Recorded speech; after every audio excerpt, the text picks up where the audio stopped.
Meus amigos, eu acredito que muita gente procura explicações para um dos maiores problemas que a humanidade enfrenta há séculos, que é o caos imperante na economia mundial. O que nós pretendemos, a partir deste momento, é mostrar quais são as causas determinantes desse caos e apontar as soluções que permitam eliminá-los.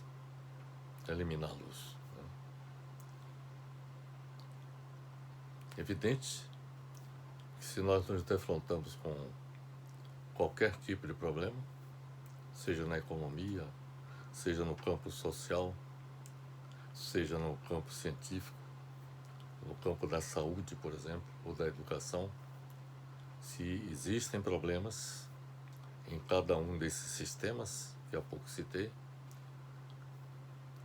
do ponto de vista metodológico, a busca de soluções para os problemas que eventualmente ocorram em cada um desses sistemas, nós devemos identificar as causas. E a partir da identificação das causas, buscar as soluções que permitam eliminá-las. Nosso objetivo,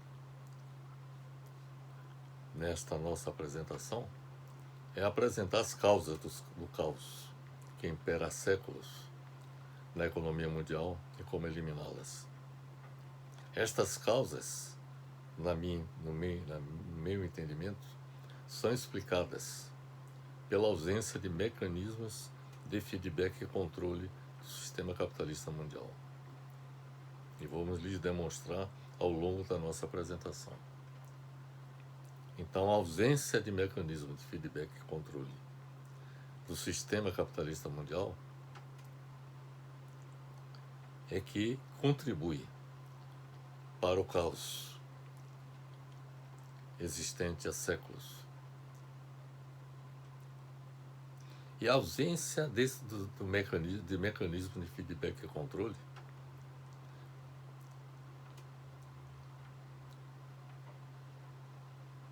na medida em que nós apontemos como implementar esses mecanismos de feedback e controle, é que permitiriam atenuar as maléficas consequências geradas ao longo dos séculos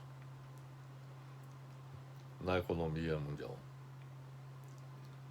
Para a identificação das causas do problema, do caos existente na economia mundial, nós recorremos à análise de duas ondas. A primeira onda são as ondas longas, ou longos ciclos econômicos da economia mundial, apresentadas pelo economista russo Nikolai Kondratiev, que mostra como tem evoluído o sistema capitalista mundial, com ciclos que vão da prosperidade ao declínio econômico, isto de 1780 a 2010. Além disso, nós recorremos à análise das ondas de inovação apresentadas pelo economista austríaco Joseph Schumpeter, que mostra como as inovações tecnológicas introduzidas nos processos produtivos em cada ciclo de Kondratiev. O Schumpeter trabalhou no ciclo de Kondratiev e ele constatou que as inovações tecnológicas são responsáveis pela expansão e declínio da economia capitalista mundial. Para lidar com as crises cíclicas do capitalismo e acabar com o caos econômico global, bem como assegurar que o avanço tecnológico não cesse e contribua para o progresso da humanidade, só há como soluções para a estabilização da economia global a adoção do keynesianismo em cada país e globalmente, e a existência de um governo mundial. Vamos lhes explicar o que é o keynesianismo, sobretudo para quem não é economista. Vamos explicar o que é o keynesianismo como política econômica que possa vir a ser aplicada globalmente para lidar, para atuar como mecanismo de feedback e controle do sistema capitalista mundial. Nossa apresentação ela vai abordar 4 tópicos. O primeiro são as ondas longas de Kondratiev, de prosperidade e declínio do capitalismo de 1780 a 2010. A segunda parte da nossa apresentação, na segunda parte nós vamos apresentar as ondas de inovação de Schumpeter, de prosperidade e declínio do capitalismo de 1785 a 2020. Na terceira parte da nossa apresentação, nós vamos apresentar o avanço tecnológico como principal responsável pelas revoluções econômicas ao longo da história. E, finalmente, na última parte da nossa apresentação, nós vamos apresentar o keynesianismo nacional e global e um governo mundial com soluções para administrar as crises cíclicas do capitalismo.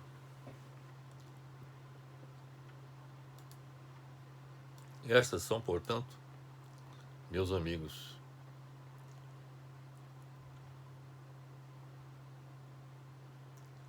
as escopo da nossa apresentação a partir desse momento. A primeira, inicialmente, vamos abordar as ondas longas de Kondratiev, de prosperidade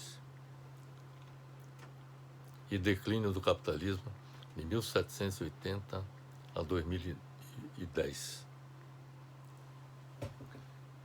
É importante observar que o economista russo Nikolai Kondratiev apresentou no seu livro Le Grand Cycle de la Conjoncture, foi publicado pela editora Econômica em 1992.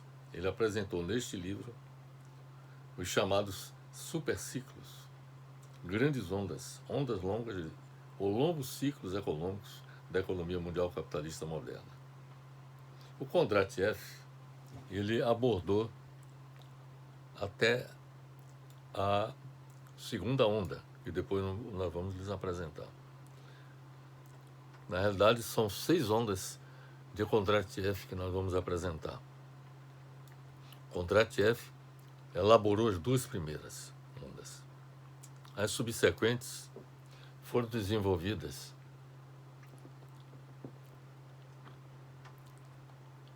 por Allianz Global Investors Capital Market Analysis. Então, aproveitando o trabalho de Kondratiev, houve a complementação até 2010 das ondas de Kondratiev, que nós vamos lhes explicar, vamos lhes apresentar a partir deste momento.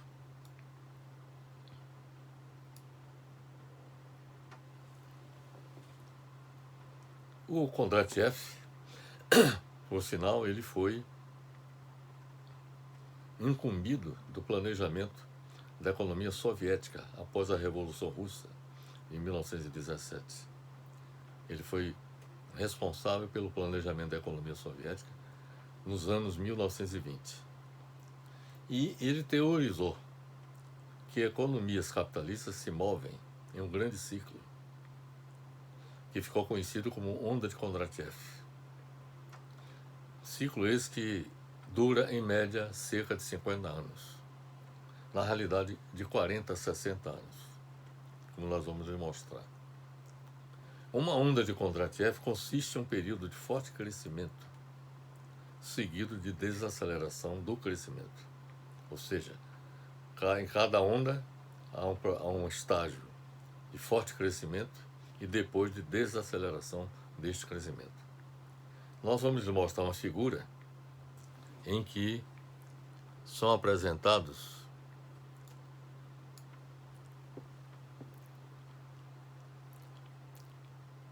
seis ciclos econômicos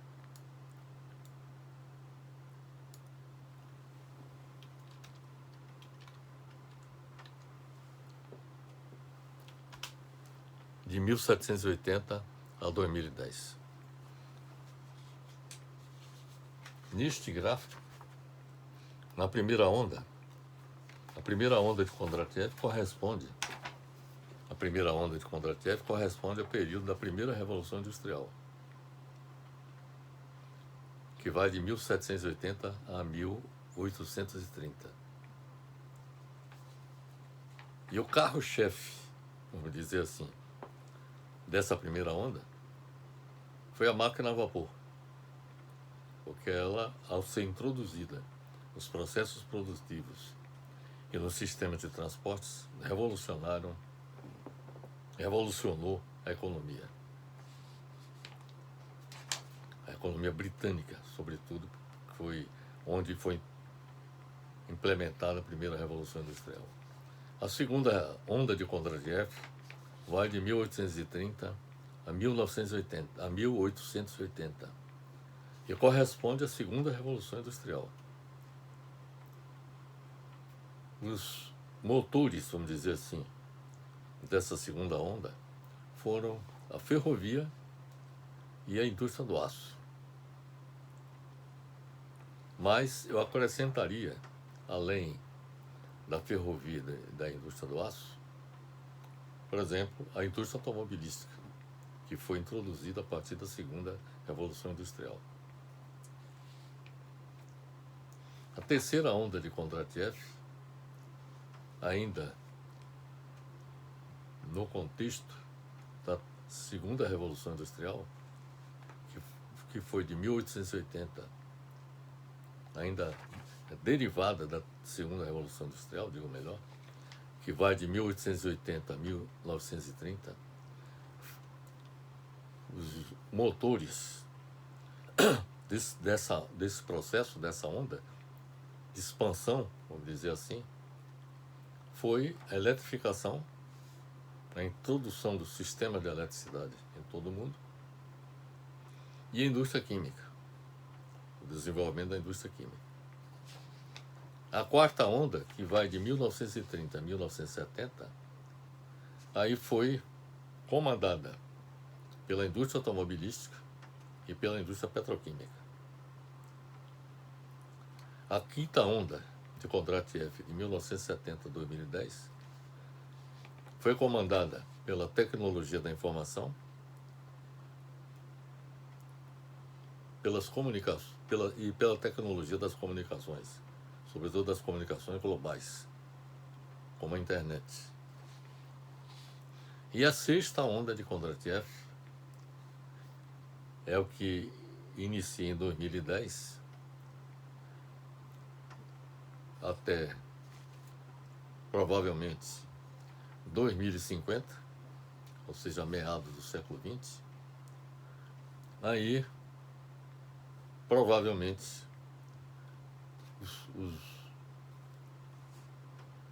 os motores do desenvolvimento nesse estágio corresponderá à tecnologia do meio ambiente, as tecnologias do meio ambiente, a nanotecnologia, a biotecnologia, que está, eu acrescentaria a inteligência artificial também. Então aqui nós temos o seguinte: na primeira onda, de 1780 a 1830, houve o pânico de 1837, por exemplo, após a primeira onda, quer dizer, a primeira onda, houve um crescimento, a expansão a partir de 1780 e começou o declínio a partir de 1830. E em 1837 ocorreu a primeira grande depressão da economia mundial, que foi o pânico de 1837, que foi de 1837 a 1843. Essa depressão, essa primeira grande depressão da economia mundial.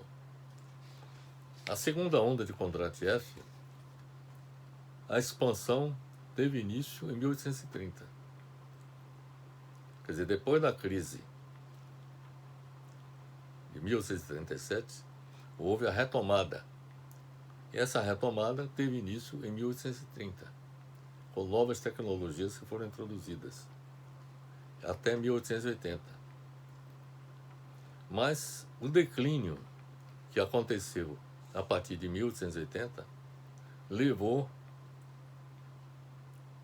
a uma longa depressão de 1873 a 1879. Então, observe bem, na primeira onda houve o pânico de 1837. Na segunda onda, o sistema foi levado ao caos, com a longa depressão de 1873 a 1879. Depois tivemos a terceira onda de Kondratiev, que foi de 1880 a 1930. Houve a expansão a partir de 1880, depois da longa depressão de 1873 a 1879, mas depois houve o declínio, a queda,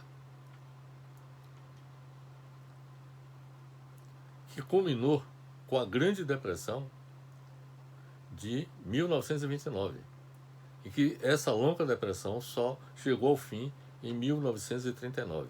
Foram 10 anos de longa depressão da economia mundial. Houve o caos, outro caos que se instalou na economia mundial. Então houve um caos em 1837, outro caos em 1873 e outro caos em 1929. A quarta onda, de 1930 a 1970, ela evoluiu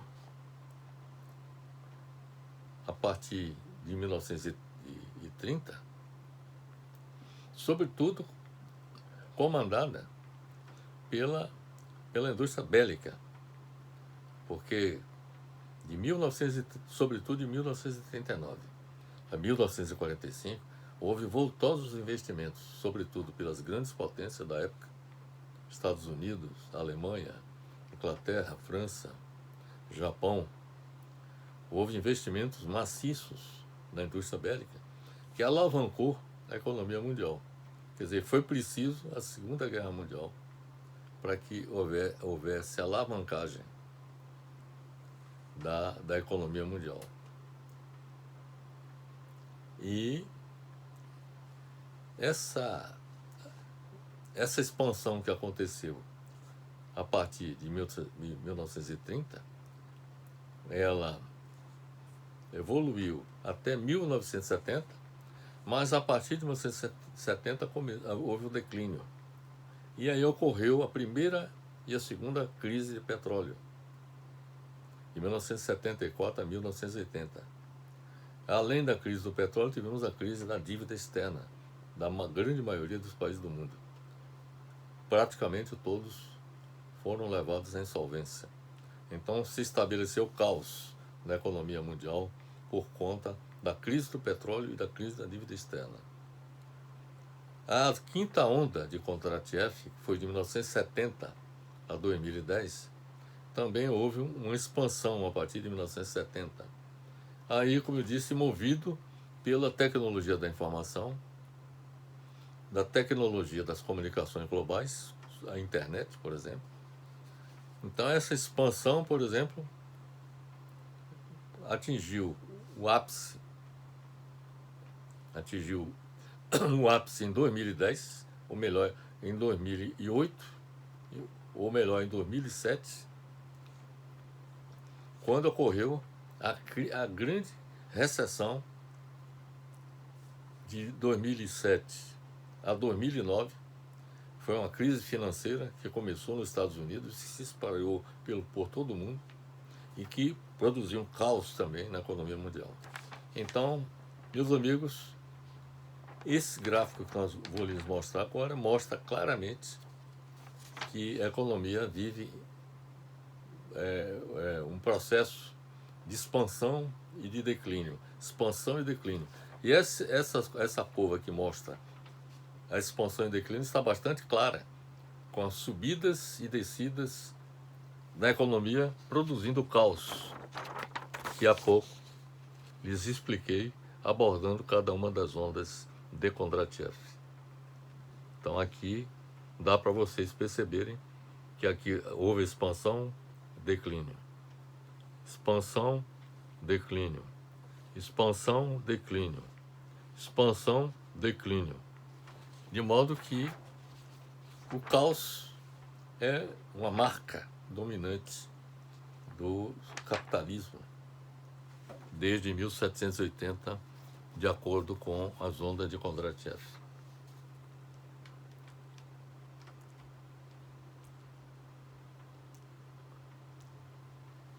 É importante observar que Kondratiev identificou em 1920,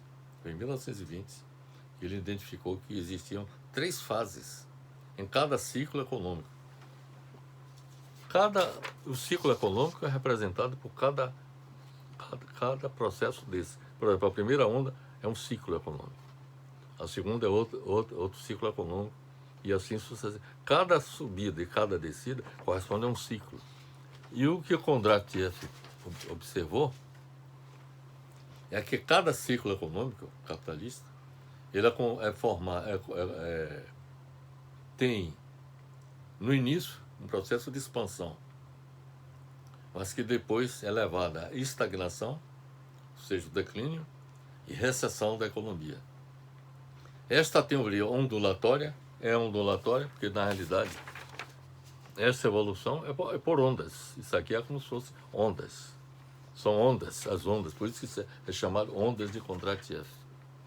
Esta teoria ondulatória foi baseada em dados de preços do século XIX, quando Kondratiev trabalhou esse modelo. Uma onda de Kondratiev começa com a subida, quando os preços estão aumentando e a economia está se expandindo.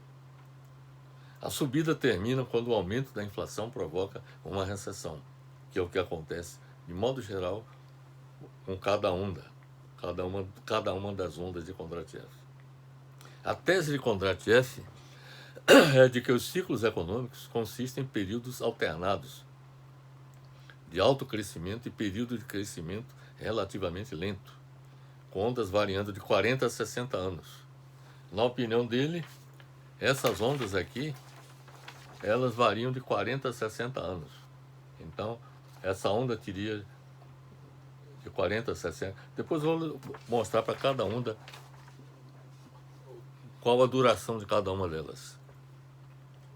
Então, ele afirmou que consiste em períodos alternados de alto crescimento e período de crescimento relativamente lento, com ondas variando de 40 a 60 anos. Na sua pesquisa sobre o século XIX, o Kondratiev constatou a existência de 2 ciclos. O primeiro de 1780 a 1830, com duração de 50 anos. Veja bem aí, 50 anos de 1780 a 1830, cuja expansão econômica ocorreu com a introdução da máquina a vapor, conforme já lhes falamos, aos processos produtivos. E o segundo ciclo de 1830 a 1880, também com duração de 50 anos, cuja expansão econômica ocorreu com o desenvolvimento da ferrovia e a fabricação do aço. No ciclo de 1780 a 1830, a expansão da economia mundial ocorreu até seu colapso ou estagnação em 1815, que coincidiu com a queda do Império Napoleônico, seguida da recessão até 1829. De setembro de 1814 a junho de 1815, as grandes potências do Big Four, Inglaterra, Prússia, Rússia e Áustria, se reuniram no Congresso de Viena, buscando reconstruir a velha ordem europeia e de redesenhar o mapa político europeu após as guerras napoleônicas. O ciclo de 1830 a 1880 aconteceu até o seu colapso, com a Depressão Econômica Mundial de 1873, 58 anos após a crise de 1815. Então veja aí, já 58 anos. Falando de 50, agora 58 anos. Ressalte-se que a Depressão Econômica Mundial de 1873 contribuiu para acirrar a competição entre as potências imperialistas europeias que desembocou na Primeira Guerra Mundial de 1914 a 1918. Então observe bem que essas crises, a crise, por exemplo, de 1873, desencadeou a Primeira Guerra Mundial. Já, por exemplo, na análise de 1880 a 1930, que já foi realizada pelo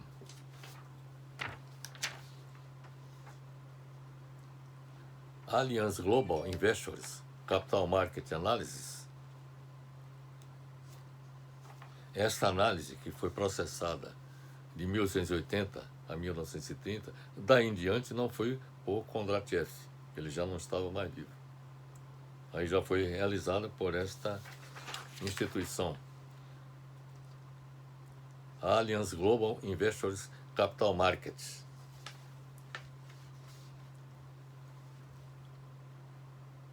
Então, no ciclo de 1880 a 1930, houve a duração de 50 anos.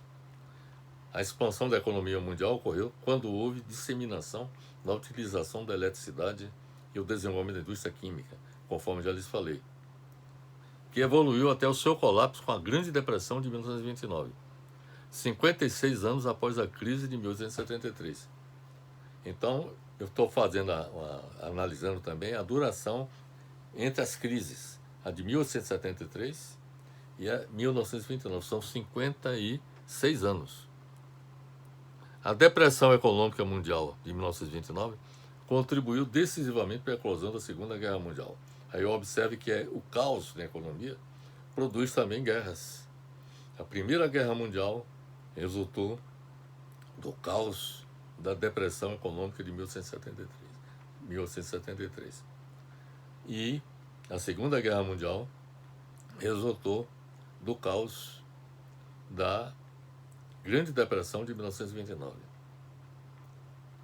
E o quinto ciclo de Kondratiev, começado em 1970 e terminado em 2010, houve uma duração de 40 anos, aí já houve uma diminuição, cuja expansão ocorreu com o desenvolvimento da tecnologia da informação e das comunicações globais, até a crise financeira de 2007 a 2009.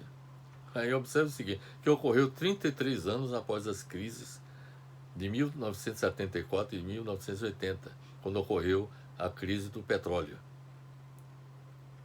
conforme já lhes falei. Então, as ondas de Kondratiev,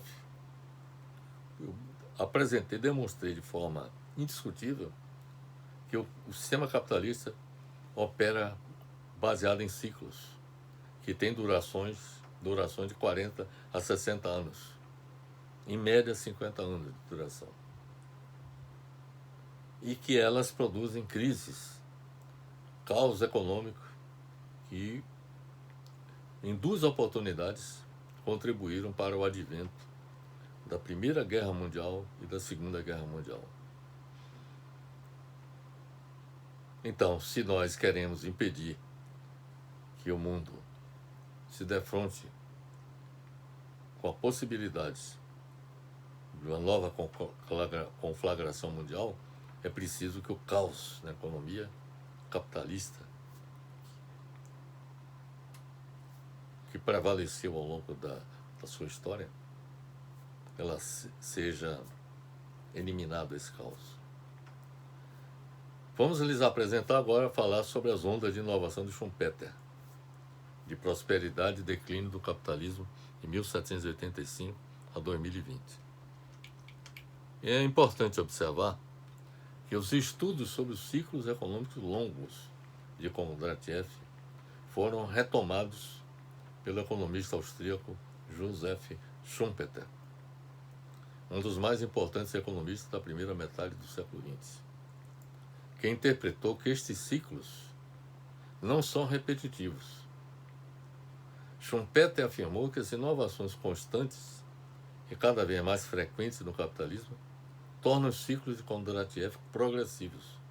Quer dizer, cada ciclo é diferente do outro, é isso que ele quis dizer. E cada vez mais progressivos, ou seja, mais desenvolvidos, onde cada período de prosperidade econômica, ou seja, o pico, é cada vez menos profundo que o seu predecessor. E apesar da distância entre os picos e vales estar aumentando, ou seja, prosperidade e de depressão, está aumentando essa diferença entre os picos e os vales. Seus ciclos estão durando cada vez menos tempo, de acordo com Schumpeter. Schumpeter afirma que os ciclos de desenvolvimento do capitalismo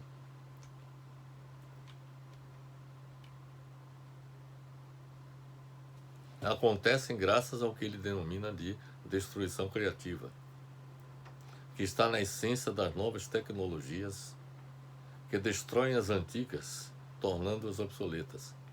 A palavra destruição criativa, na visão de Schumpeter, é a de que a introdução de uma nova tecnologia torna obsoleta outras existentes anteriormente. Um exemplo recente que nós podemos dar é o seguinte: até pouco tempo, muita gente se mandava mensagem através de fax. Com o advento da internet,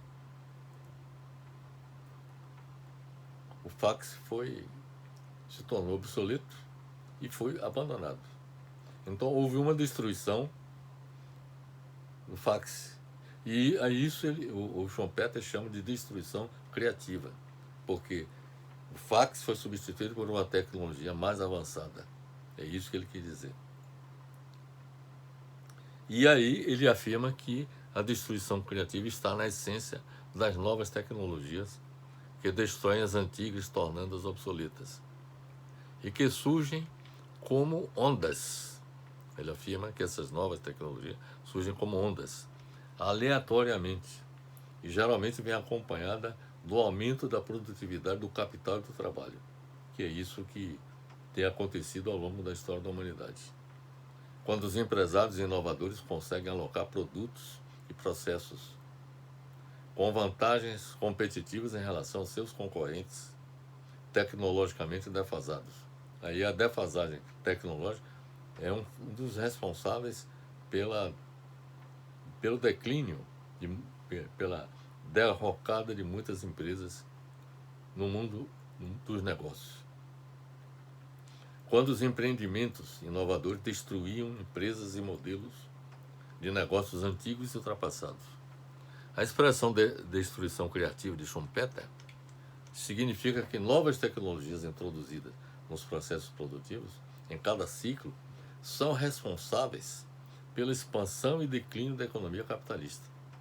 Isto ele citou e apresentou no seu livro The Theory of Economic Development. Foi publicado pela New Brunswick, London VK Transaction Publishers, no ano 2000. Schumpeter trata dos ciclos econômicos tão comuns ao processo de desenvolvimento capitalista. Faz parte da essência do capitalismo os ciclos econômicos, de expansão e de declínio. Schumpeter afirma que em períodos de prosperidade o empreendedor, ao criar novos produtos, é imitado por uma verdadeira onda de empreendedores não inovadores, que investem recursos para copiar os novos bens criados. Consequentemente, uma onda de investimento de capital ativa a economia, gerando prosperidade e o aumento do nível do emprego. À medida que as inovações tecnológicas ou as modificações dos produtos antigos são assimilados, que aí a concorrência, muito da concorrência procura copiar o que as empresas líderes no campo em que essas empresas estão atuando, eles procuram copiar as inovações tecnológicas dessas empresas. Então, à medida que as inovações tecnológicas ou as modificações dos produtos antigos são assimilados pela concorrência e seu consumo é generalizado, nos produtos antigos são assimilados pela concorrência e seu consumo é generalizado.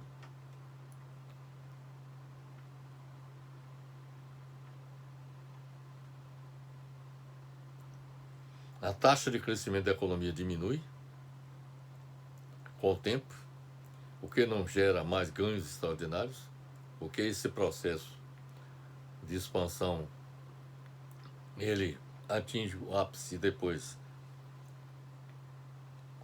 gera declínio. Isso faz parte do ciclo de qualquer negócio que seja implementado. E assim se inicia o processo recessivo, com a redução dos investimentos e a baixa da oferta de emprego. E aí é que acontece a queda na atividade econômica, a depressão, a recessão, e assim se inicia o processo recessivo, com a redução dos investimentos e a baixa da oferta de emprego. A constante mudança entre prosperidade e recessão é entendida como um obstáculo periódico e transitório. Parte do curso normal de expansão da renda nacional, da renda per capita e do consumo. Schumpeter mostrou que a prosperidade e as crises do capitalismo resultam, observe bem para isso, resultam do avanço tecnológico, que se repetiriam com uma frequência cada vez menor, conforme nós vamos mostrar aqui nesse gráfico das ondas de inovação de Schumpeter. O Schumpeter apresenta 5 ondas de inovação. Ele apresenta uma onda que vai de 1785 a 1845 e ele coloca que as tecnologias, as inovações que ocorreram nesse período. Ele falou a energia hidráulica, têxteis, indústria têxtil e a fabricação do aço foram responsáveis pela primeira onda de 1785 a 1845. De 1845 a 1900 houve a segunda onda. E os responsáveis, as inovações tecnológicas responsáveis pela segunda onda, foi a máquina a vapor, a fabricação do aço, ainda foi iniciada na primeira onda, mas houve continuidade na segunda, e as ferrovias. Na terceira onda de inovação de Schumpeter, de 1900 a 1950, ele colocou que a eletricidade, os produtos químicos e o motor de combustão interna, que deu origem ao automóvel, e mais tarde a fabricação de aeronaves, teriam sido responsáveis pela terceira onda de inovação de Schumpeter. De 1950 a 1990, Schumpeter considera que os produtos petroquímicos, os produtos eletrônicos e o setor aeronáutico foram responsáveis pela quarta onda. E de 1990 a 2020, as redes digitais, softwares e novas mídias teriam sido responsáveis por essa quinta onda. Então, meus amigos, esta seria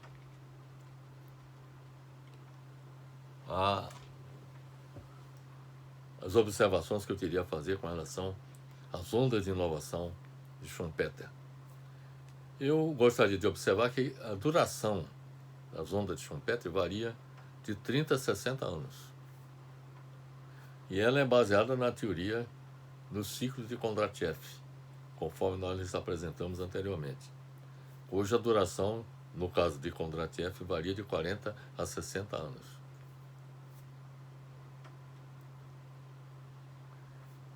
Nas ondas de inovação de Schumpeter, na primeira onda, teve a duração de 60 anos, de 1785 a 1845, a segunda onda de 55 anos, a terceira onda de 50 anos, a quarta onda de 40 anos e a quinta onda de 30 anos. O Schumpeter afirma em sua obra Biocinese Cycles, foi publicada pela McGraw-Hill em 1939, em New York. Ele disse nessa obra que historicamente o primeiro ciclo de Kondratiev coberto por sua análise significa a primeira revolução industrial, incluindo o prolongado processo de absorção. Ele corresponde aos anos 80 do século XVIII até 1845. O segundo ciclo cobre a segunda revolução industrial, que é chamada de Era da Máquina a Vapor, do Aço e Ferrovias, que vai de 1845 a 1900. O terceiro ciclo de Kondratiev é o da eletricidade, da química e dos motores de combustão interna, datado de 1900 a 1950. O quarto ciclo, de acordo com Schumpeter, de 1950 a 1990, é dos petroquímicos, eletrônicos e aviação. E o quinto ciclo é o das redes digitais, de 1990 a 2010, é o das redes digitais, softwares e novas mídias.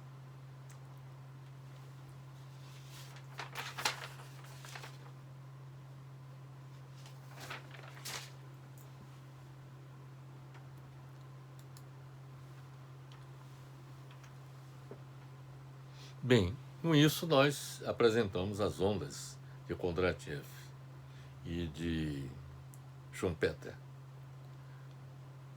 O Schumpeter abordou as ondas de Kondratiev e observou que essas ondas tinham como carro-chefe, como fatores determinantes, a inovação tecnológica. Então, com a inovação tecnológica que ocorria no início de cada ciclo, ela atingia o pico, o ápice, e depois havia o declínio, e com essa queda, aí o outro ciclo se iniciava com novas inovações tecnológicas e assim sucessivamente. O que nós vamos lhes apresentar agora é a terceira parte da nossa apresentação, em que eu abordo o avanço tecnológico como principal responsável pelas revoluções econômicas ao longo da história. Eu agora vou fazer uma correlação entre os avanços tecnológicos e as revoluções econômicas que aconteceram ao longo da história.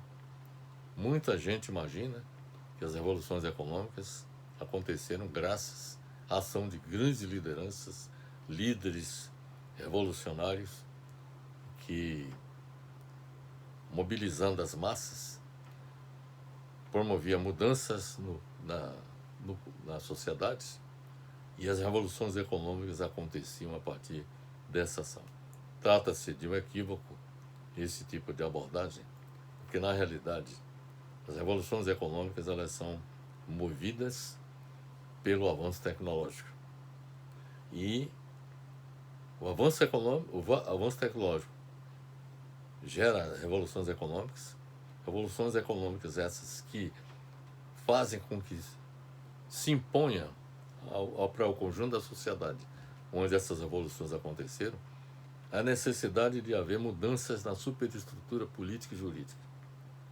Então, de modo geral, as revoluções políticas e sociais que aconteceram ao longo da história, de modo geral, surgiram também em consequência do caos, vamos dizer assim, que os ciclos econômicos, que os avanços tecnológicos produzem, contribuem para produzir, fazem com que isso leve a que movimentos políticos surjam, movimentos sociais surjam, para que haja mudança na sociedade, para que o descompasso,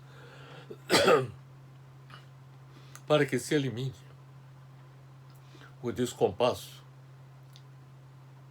entre os avanços que ocorrem no campo da economia, ou seja, as revoluções econômicas, que o descompasso existente na economia desapareça com mudanças nos âmbitos da superestrutura política e jurídica da sociedade. Essa abordagem sobre o avanço tecnológico como principal responsável pelas revoluções econômicas, nós apresentamos em artigo que publicamos sob o título Technological Advancement has been responsible for the economic revolutions that changed the world. Em português, é o avanço tecnológico como principal responsável pelas revoluções econômicas que mudaram o mundo. Publicado pela International Journal of Social Science and Economics Research, volume 8, edição 11 de novembro de 2023. Neste artigo que nós publicamos, nós informamos que o avanço tecnológico foi o principal responsável pela ocorrência das 9 grandes revoluções econômicas que mudaram o mundo, ocorridas na história da humanidade, que nós vamos descrever agora. Houve a primeira revolução agrícola, no ano 6.000 a.C., a segunda revolução agrícola entre os séculos XII e XV na Baixa Idade Média, a revolução comercial entre o século XII e o século XVIII,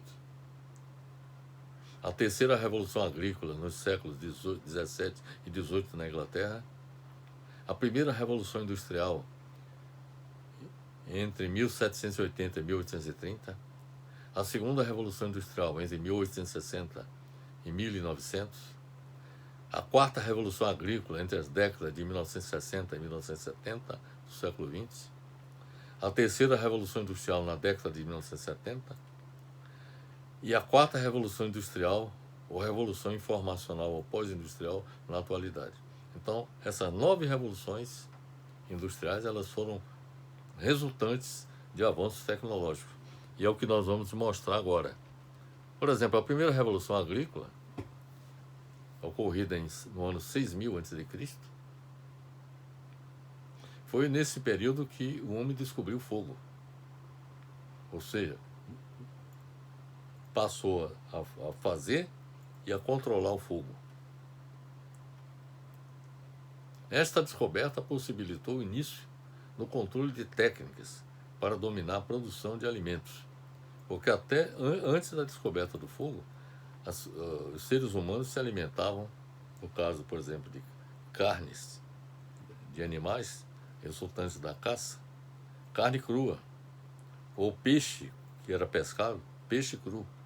Com a descoberta do fogo, então se passou a fazer, a cozinhar, vamos dizer assim, os alimentos produzidos resultantes da caça e da pesca, né?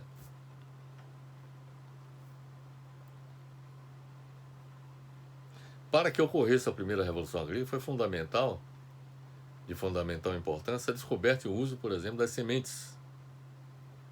Veja aí, uma primeira grande inovação foi o uso das sementes, que levaram ao desenvolvimento das técnicas produtivas e da especialização do trabalho na agricultura. Porque a partir do momento que as pessoas passaram a usar as sementes na produção agrícola, na obtenção de produtos agrícolas, isso significou uma inovação importante, que foi determinante para o advento da primeira revolução agrícola. A ciência e a tecnologia de irrigação também, que surgiram na Mesopotâmia, e também a ciência e a tecnologia primitiva de armazenamento dos produtos agrícolas, surgiram também na Mesopotâmia e também no Egito. Na Suméria, passou-se a utilizar arados tracionados por animais. Os arados dessa época apenas rasgavam a terra, sem revirá-la, como fazem os arados mais modernos. O impacto da invenção do arado foi tão grande que hoje ela é considerada um marco da primeira Revolução Agrícola. A segunda Revolução Agrícola, que ocorreu na Baixa Idade Média na Europa, entre os séculos XII e XV, houve um conjunto de transformações ocorridas na agricultura, com o desenvolvimento de novas tecnologias, como a ferradura, rotação de culturas, charrua, coalheira, baseando-se apenas em melhorar o arado de pau, que antes era de pau, feito de pau, de madeira, puxado pelo homem. Então, baseando-se apenas em melhorar o arado de pau puxado pelo homem e alguns utensílios de pedra, passaram-se séculos para que os trabalhos de arrasto feitos pelo homem pudessem ser substituídos pela força animal. Passou-se a utilizar o animal. Foi uma inovação tecnológica que aconteceu, libertando-se o homem do trabalho tão árduo. Com o surgimento e o barateamento do ferro, o arado foi melhorado. Houve várias conquistas técnicas com arado de ferro e com o desenvolvimento de novas maneiras de atrelar o arado aos animais, de modo a permitir que eles fossem utilizados a plena força. Houve também a substituição do boi, que foi usado inicialmente nessa atividade, pelo cavalo, como animal de tração. O arado foi uma das grandes invenções da humanidade, por permitir a produção de crescentes quantidades de alimentos. O arado é um instrumento que serve para lavrar os campos, revolvendo a terra com o objetivo de descompactá-la e assim viabilizar o melhor desenvolvimento das raízes das plantas.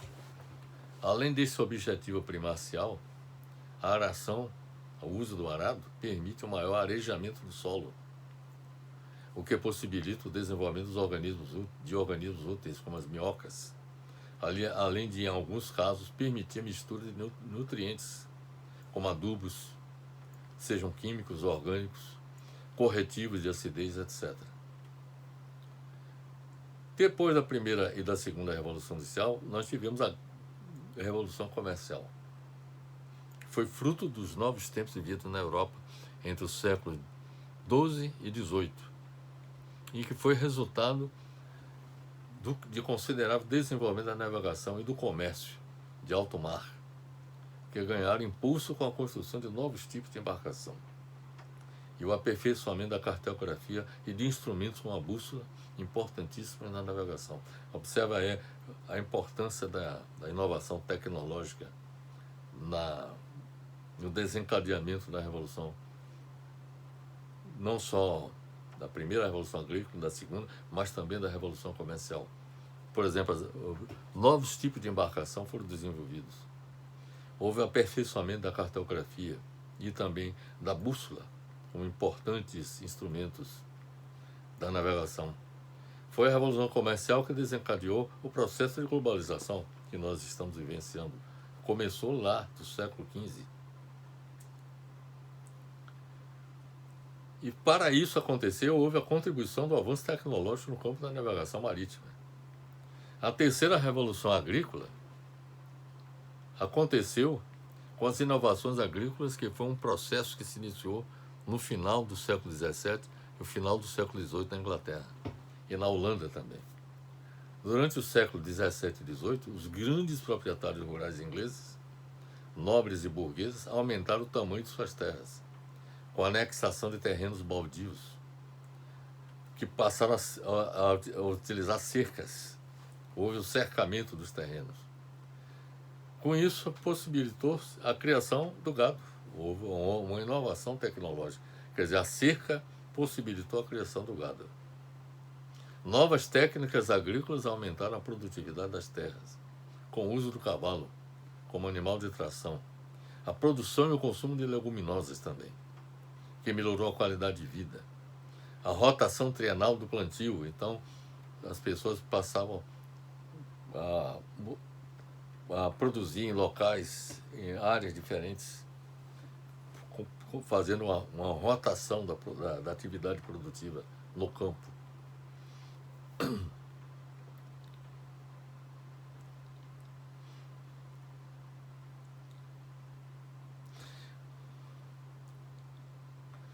Novas técnicas agrícolas e maior investimento em maquinaria agrícola levaram ao aumento da produção agrícola, que estava orientada para o mercado, gerando maiores lucros na agricultura, que são investidos no arranque do processo de industrialização. Aí observa o seguinte, que essa terceira Revolução Agrícola teve também uma grande contribuição da primeira Revolução Industrial.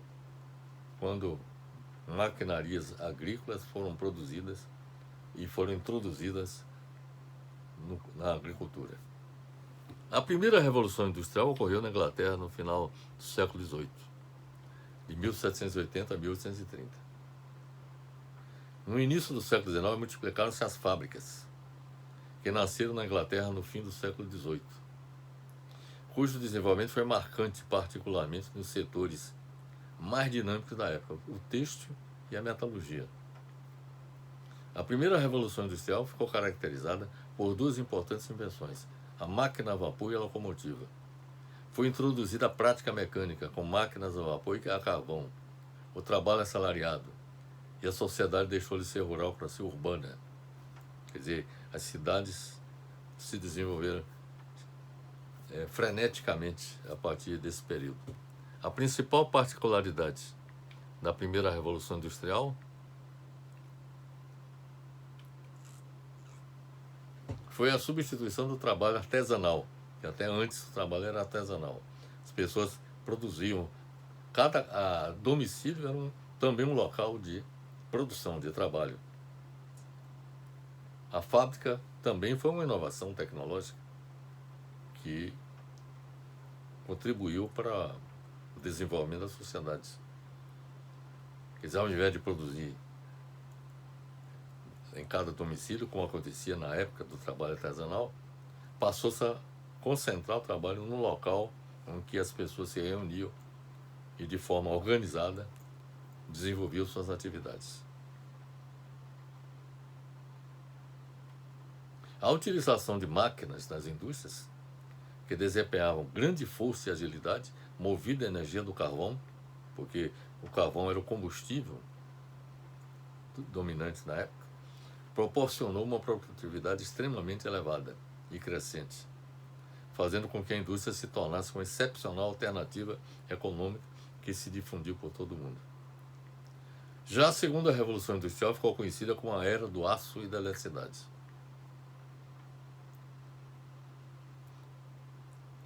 A segunda Revolução Industrial, que aconteceu de 1860 a 1900, tem suas bases nos ramos metalúrgico e químico. O aço torna-se um material básico, e a indústria química e automobilística assumem grande importância também. Entre as invenções surgidas nessa época estão o processo de Bessemer, de transformação do ferro em aço, que permitiu a produção do aço em larga escala. Além do processo Bessemer, de transformação do ferro em aço, houve também uma outra inovação, o dínamo, a invenção do dínamo, que permitiu a substituição do vapor pela eletricidade. E além disso, outra grande inovação foi o motor de combustão interna, que permitiu a utilização do petróleo em larga escala, criando condições para a invenção do automóvel e do avião. O emprego do aço, a utilização da energia elétrica e dos combustíveis derivados de petróleo, a invenção do motor de combustão interna e o desenvolvimento de produtos químicos foram as principais inovações desse período. Neste período, o aço torna-se um material tão básico que é nele que a siderurgia ganha sua grande expressão. A indústria automobilística assume grande importância nesse período. O sistema de técnica de trabalho nesse período é o fordista, sistema que se tornou paradigma da regulação técnica do trabalho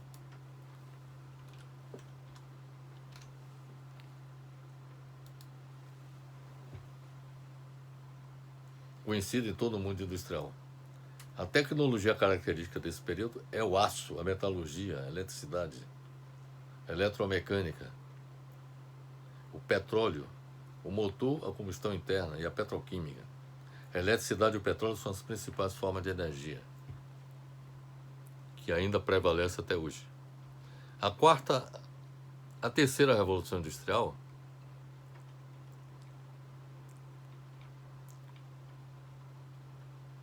ou melhor, a quarta Revolução Agrícola, a Revolução Verde, que ocorreu de 1960 a 1970 do século XX, contribuiu para a invenção e disseminação de novas sementes e práticas agrícolas que permitiram um vasto aumento da produção agrícola nos Estados Unidos e na Europa, e nas décadas seguintes em outros países. A Revolução Verde foi um amplo programa idealizado para aumentar a produção agrícola no mundo, com a intensiva utilização de sementes geneticamente alteradas, insumos industriais, fertilizantes e agrotóxicos, mecanização, produção em massa de produtos homogêneos e diminuição do custo do manejo. Também é acreditada a Revolução Verde o uso extensivo da tecnologia no plantio, na irrigação e na colheita, assim como no gerenciamento de produção. O Brasil, por exemplo, implementou a Revolução Verde através da Embrapa, que foi um instrumento importante no desenvolvimento. Por exemplo, o agronegócio tem muito a ver com isso, com a Revolução Verde. A terceira Revolução Industrial, ocorrida na década de 1970, é inspirada no toyotismo, cujas características foram desenvolvidas pelos engenheiros da Toyota, que é a indústria automobilística japonesa, cujo método consistiu em abolir a função de trabalhadores profissionais especializados para se torná-los trabalhadores multifuncionais, ou seja, polivalentes. Essa foi uma outra inovação tecnológica que aconteceu. A tecnologia característica desse período é a microeletrônica, a informática, a máquina de controle numérico e computadorizado, o robô, o sistema integrado da telemática e a biotecnologia. Sua base mistura física, química, engenharia genética e biologia molecular. O computador é a máquina da terceira revolução industrial. O toyotismo começou a ser implantado definitivamente em 1962 e tem como principal característica e objetivo a produção somente do necessário no menor tempo. É o just in time. Ao contrário do Fordismo, onde há produção para estoque para suprir a demanda, no toyotismo só se produz o que é pedido com o mínimo de estoque. A diferença entre o Fordismo e o toyotismo é que no Fordismo se produz para estoque, para depois ser distribuído e vendido. Já no toyotismo se produz um estoque mínimo, mas se busca atender sobretudo os pedidos com a maior rapidez possível. Então, o toyotismo surgiu como uma solução para a crise do Fordismo. Surge um sistema de trabalho polivalente, flexível, integrado em equipe, menos hierárquico, computadorizada. A programação do conjunto é passada a cada setor da fábrica para discussão através dos ciclos de controle de qualidade, que é o CCQ, que se converte em um sistema de rodízio de tarefa, etc. A quarta revolução industrial, ou indústria 4.0, é caracterizada pela integração dos chamados sistemas cyberfísicos de produção, nos quais sensores inteligentes informam as máquinas como devem ser processadas. Os processos devem governar-se em um sistema modular descentralizado. Sistemas de produção inteligentes começam a trabalhar juntos, comunicando-se sem fio, seja diretamente ou por meio de uma nuvem na internet, a internet das coisas. Os sistemas rígidos de controle centralizado da fábrica do passado agora dão lugar à inteligência descentralizada, com comunicação máquina a máquina, no chão da fábrica.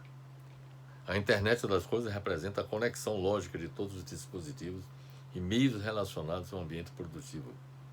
Os sensores, transmissores, computadores, células de produção, sistema de planejamento produtivo, diretrizes estratégicas da indústria, informações do governo, clima, fornecedores, tudo sendo gravado e analisado em um banco de dados.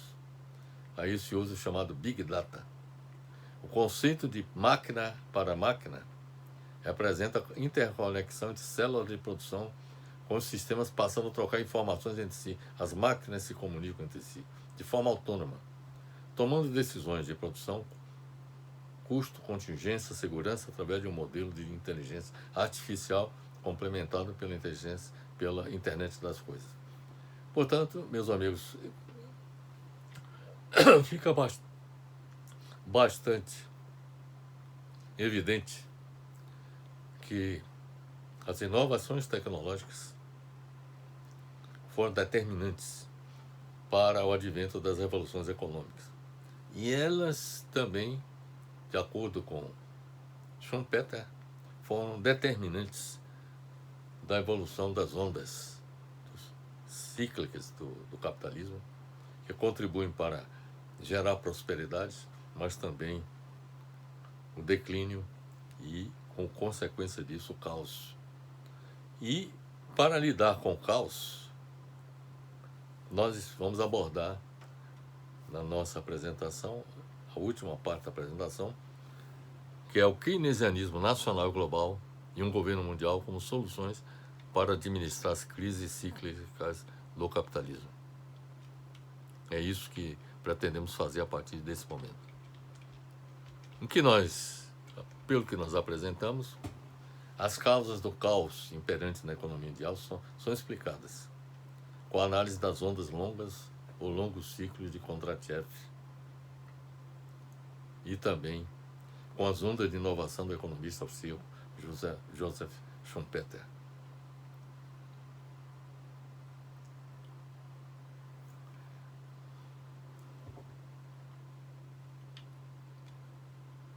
Para lidar com as crises cíclicas do capitalismo e acabar com o caos econômico global, bem como assegurar que o avanço tecnológico não cesse e contribui para o progresso da humanidade, só há como soluções para a estabilização da economia global o keynesianismo global e um governo mundial. Essas são as soluções que eu considero importantes e eu vou demonstrar a partir desse momento.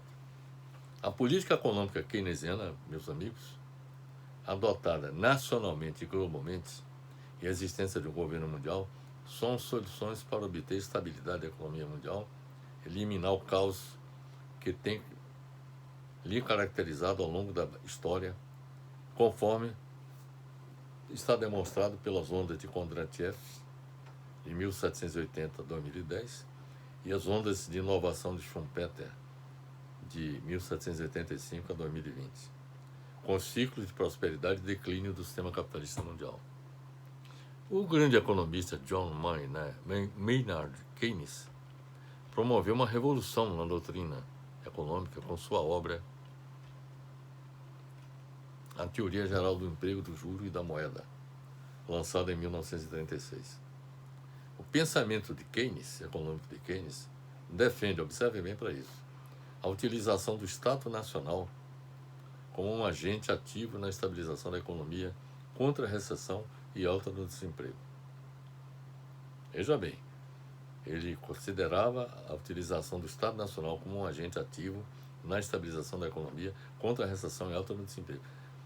Veja bem, em 1976 ele identificava que o Estado seria fundamental para adotar mecanismos de feedback e controle do sistema e evitar que o caos produza as consequências maléficas que tem produzido ao longo da história. Keynes defendia a intervenção moderada do Estado para alcançar a estabilidade econômica e assegurar o pleno emprego na economia de um país. Segundo Keynes, quando em cada país houvesse queda no consumo, observe bem para o seguinte, o desenvolvimento da economia, o produto inteiro bruto de uma economia é composto por por 4 componentes. Ou melhor, por 5, por consumo, investimento, consumo das famílias, investimento privado,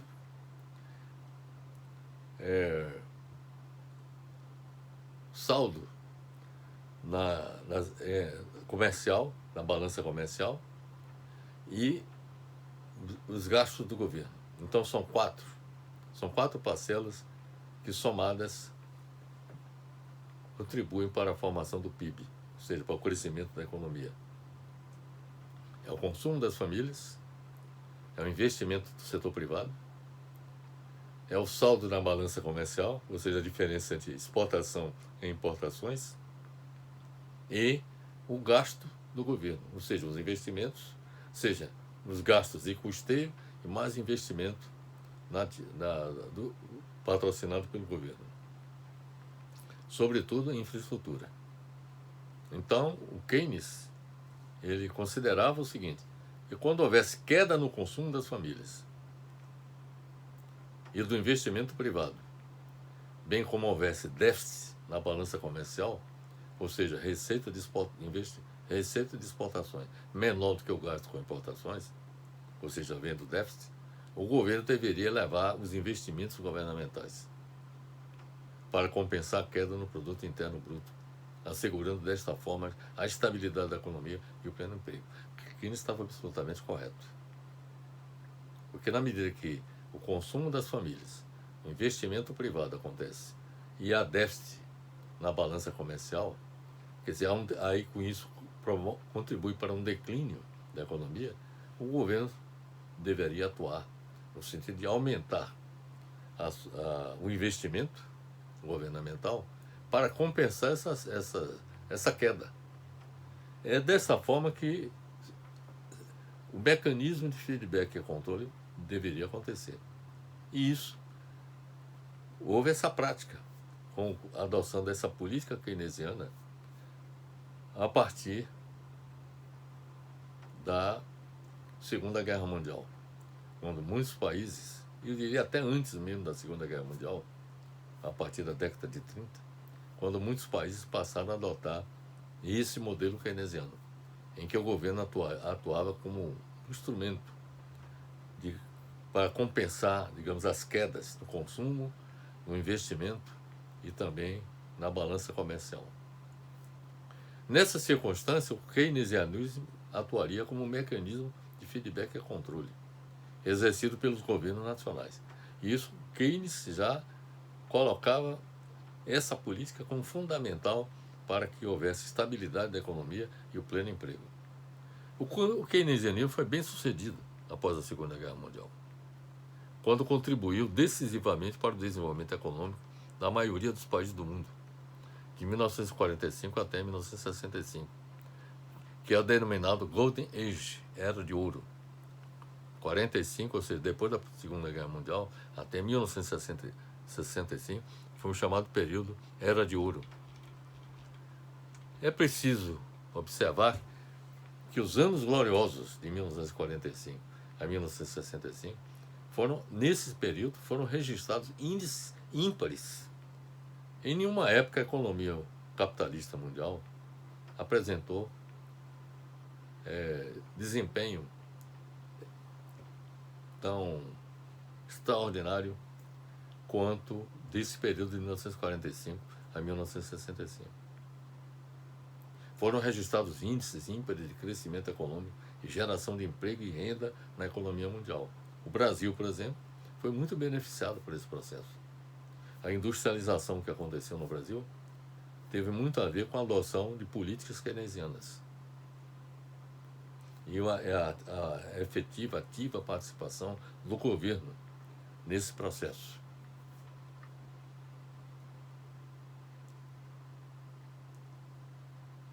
Então, como eu disse, nesse período foram registrados índices ímpares de crescimento econômico e geração de emprego e renda na economia mundial, e a combinação de crescimento econômico com mão de obra plenamente empregada, com salários razoáveis e protegida pelo estado de bem-estar social, especialmente nos países da Europa Ocidental, onde foi introduzido o estado de bem-estar social. O keynesianismo deixou de ser eficaz na década de 1970. E agora eu vou lhe explicar por quê. Ele foi ineficaz, ele deixou de ser eficaz na década de 1970, com a queda no crescimento econômico mundial, após os denominados anos gloriosos de 1945 a 1965, porque não foi capaz de solucionar as duas crises do petróleo, de 1974 a 1980, e a crise da dívida externa da grande maioria dos países do mundo, que ficaram insolventes junto aos bancos internacionais. O keynesianismo foi incapaz de solucionar a crise do capitalismo mundial, provocadas pelas crises do petróleo e da dívida externa. Por quê? Porque a grande maioria dos países apresentou déficits extremamente elevados na balança comercial,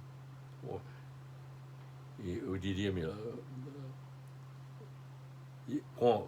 devido ao aumento vertiginoso dos preços do petróleo, e déficits extremamente elevados no balanço de pagamentos. com o aumento vertiginoso do juros da dívida externa. Então, praticamente, o que o governo arrecadava era destinado para pagar as compras do petróleo e pagar a dívida externa. Essa situação fez com que a maioria dos países do mundo se defrontasse com a queda no crescimento econômico, aumento do desemprego e inflação elevada. O Brasil sofreu essas consequências também. O keynesianismo foi incapaz de solucionar a crise do capitalismo mundial, provocadas pelas crises do petróleo e da dívida externa, porque os governos nacionais não dispunham de recursos financeiros para compensar a queda na atividade econômica. Por exemplo, houve queda no consumo das famílias, no investimento privado, houve déficit na balança comercial e também no balanço de pagamentos. E o governo não tinha recursos suficientes para compensar essas perdas. Então, o mecanismo de feedback e controle proposto por Keynes não foi possível ser aplicado. Em outras palavras, os governos nacionais ficaram em impossibilidade de atuar com a adoção de mecanismos de feedback e controle keynesianos, como fizeram anteriormente. O keynesianismo foi incapaz de solucionar a crise do capitalismo mundial, provocada pelas crises do petróleo e da dívida externa, porque era aplicado apenas em cada país e não globalmente. Essa é a conclusão que eu chego. E não existia um governo mundial que atuasse com a adoção de mecanismos de feedback e controle keynesiano. Quer dizer, para que se pudesse aplicar políticas keynesianas em escala planetária, seria preciso a existência de um governo mundial. E esse governo mundial não existia, como não existe até hoje. Se existisse, aí já é uma conclusão que eu próprio chego. Se existisse um governo mundial com disponibilidade de recursos financeiros, que um governo mundial precisaria ter um banco. Por exemplo, o Banco Mundial poderia ser acoplado, ser associado a esse governo mundial. E deveria ser constituído fundos nesse banco que poderiam ser utilizados para, digamos assim, atuar, visando solucionar problemas, balanço de pagamentos, balança comercial, problemas de instabilidade econômica em cada país. Esta seria uma forma de o governo mundial atuar e, com isso, evitar que o incêndio se propague, como aconteceu, por exemplo, em várias épocas da nossa história, que até o incêndio gerou guerras mundiais. Mas o que eu quero dizer é o seguinte: se existisse um governo mundial com disponibilidade de recursos financeiros, poderia colaborar com cada um dos governos nacionais na superação da queda da atividade econômica, injetando recursos financeiros no nível suficiente para compensar a queda no consumo e do investimento privado e o aumento no déficit nas balanças comercial e no balanço de pagamentos de cada país. Por exemplo, se na década de 70 e 80, existisse um governo mundial com recursos, poderia injetar esses recursos em cada um desses países que apresentasse problemas de queda no consumo, do investimento privado, aumento dos déficits na balança comercial e no balanço de pagamentos, e com isso atenuaria a crise, atuaria no sentido de debelar a crise. O keynesianismo, então, o que eu quero dizer é que faltou, portanto, um mecanismo de feedback e controle em nível mundial que impedisse a debacle econômica e financeira da grande maioria dos países do mundo. O keynesianismo foi abandonado como pensamento econômico dominante na década de 1980 e substituído pelo pensamento econômico neoliberal, que propõe a restauração do pensamento econômico liberal clássico, tendo como base uma visão econômica conservadora que pretende diminuir ao máximo a participação do Estado na economia, não apenas no nível nacional, mas também no nível mundial, cuja expectativa era de promover a retomada do crescimento, da taxa de lucro mundial e do crescimento do sistema capitalista mundial. O que de fato não aconteceu. Quer dizer, ele buscou alcançar esse objetivo, mas esses objetivos não foram alcançados. O pensamento econômico neoliberal impediu que o Estado Nacional atuasse com a adoção de mecanismos de feedback e controle keynesianos, como fazia antes. No entanto, o neoliberalismo que substituiu o keynesianismo fracassou também porque a taxa de lucro mundial e o crescimento econômico mundial continuaram em declínio e não impediu a eclosão da crise mundial de 2008. E o caos que se estabeleceu na economia mundial graças à ausência de regulamentação econômica e financeira global. E é esse quadro que nós estamos vivendo hoje. Diante do fracasso do neoliberalismo e de sua incapacidade de lidar com a crise global do capitalismo, o keynesianismo poderia ser a solução, desde que ele fosse aplicado nacional e também globalmente. Isso é, o keynesianismo operaria no planejamento econômico, não apenas ao nível nacional para obter estabilidade econômica e o pleno emprego dos fatores em cada país, e isso daí seria tarefa de cada governo nacional, aplicar o keynesianismo, e também ao nível mundial, com a coordenação das políticas econômicas de todos os países do mundo para obter estabilidade econômica e o pleno emprego ao nível mundial, ao nível global.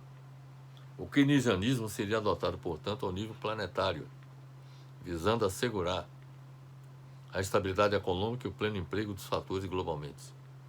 Com o keynesianismo global, haveria coordenação de políticas econômicas keynesianas, em nível nacional e planetário, que só poderia ser realizada com a existência de um governo mundial.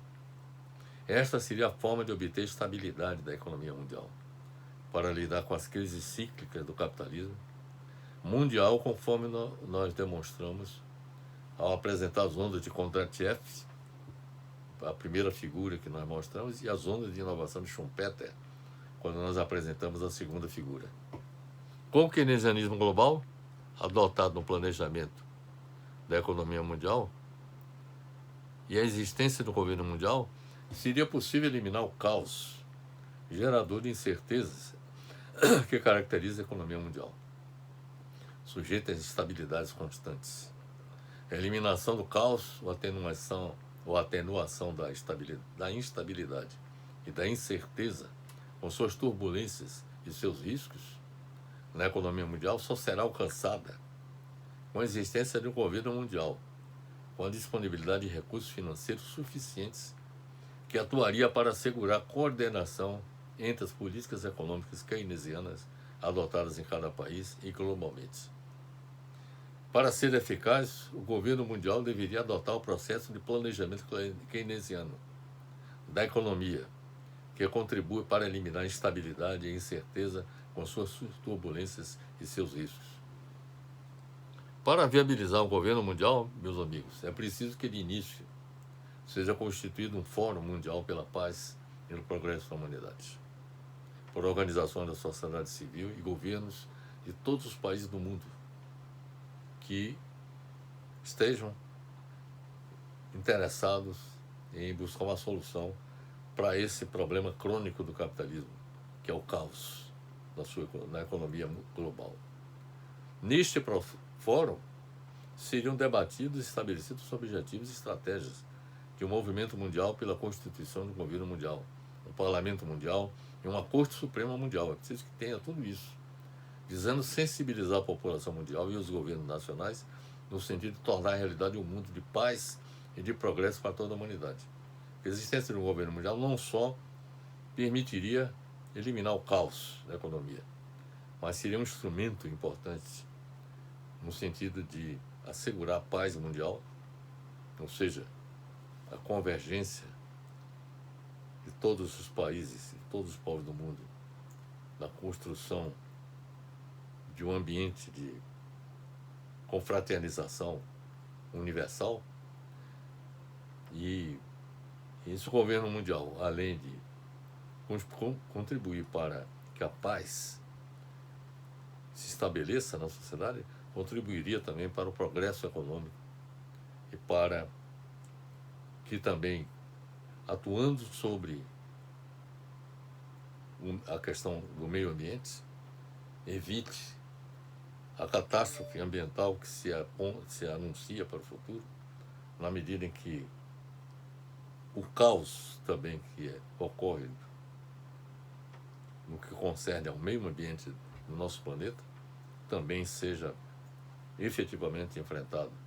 Para isso é necessário que haja também um governo mundial, que seria importante não só para lidar no ordenamento do sistema econômico, mas também nas relações internacionais e também com relação ao meio ambiente. E este seria o caminho que tornaria possível transformar a utopia do governo mundial em realidade. Sem a constituição de um governo mundial democrático, o cenário que se descortina para o futuro será o da desordem econômica, política e social, e o da guerra de todos contra todos. É chegada a hora de a humanidade assumir as rédeas de seu destino e não ficar à mercê das forças do mercado. É isso, meus amigos, que eu proponho. Espero que tenha sido esclarecedora nossa apresentação. Deixo aqui meu abraço fraternal para todos.